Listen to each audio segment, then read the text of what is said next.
All right, everyone, welcome.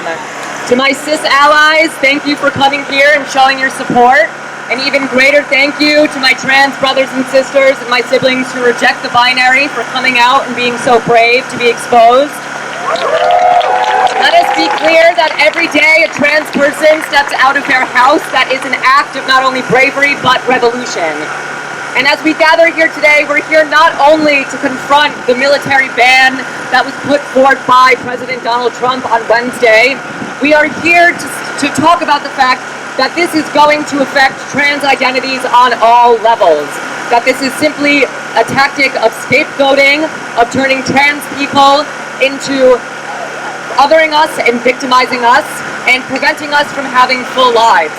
But we have to have the uncomfortable conversation that we cannot fully support the military-industrial complex and support trans lives, people of color, women, and children without confronting that our military kills trans people and women and people of color abroad and at home every year.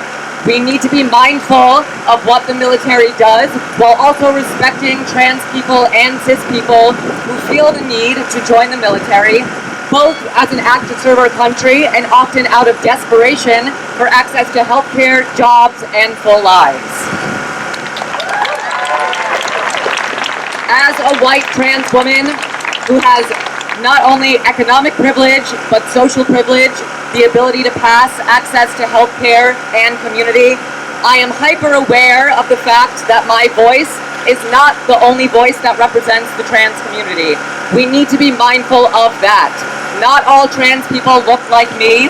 Not all trans people have access to full lives, and we need to fight for trans and genderqueer people who might look differently from me and might not make you as comfortable as I might.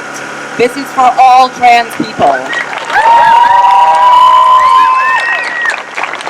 So, I won't waste your time talking too much.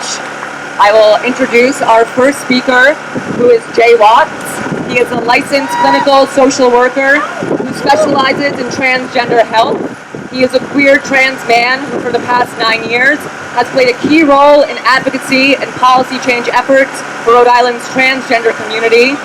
Jay has used both his professional and life experiences to educate thousands of Rhode Islanders on creating safer spaces for LGBTQ people, particularly in healthcare settings. In 2015, Jay became the Trans Health Program Manager at Thunder Mist Health Center and helped to launch the first community health center program in the state dedicated to the needs of the trans community. And before I bring him up here, I would also like to congratulate this rally on being the first rally, to our knowledge, in Providence, Rhode Island, that has had only exclusively trans voices speaking today. And I think that's a big step.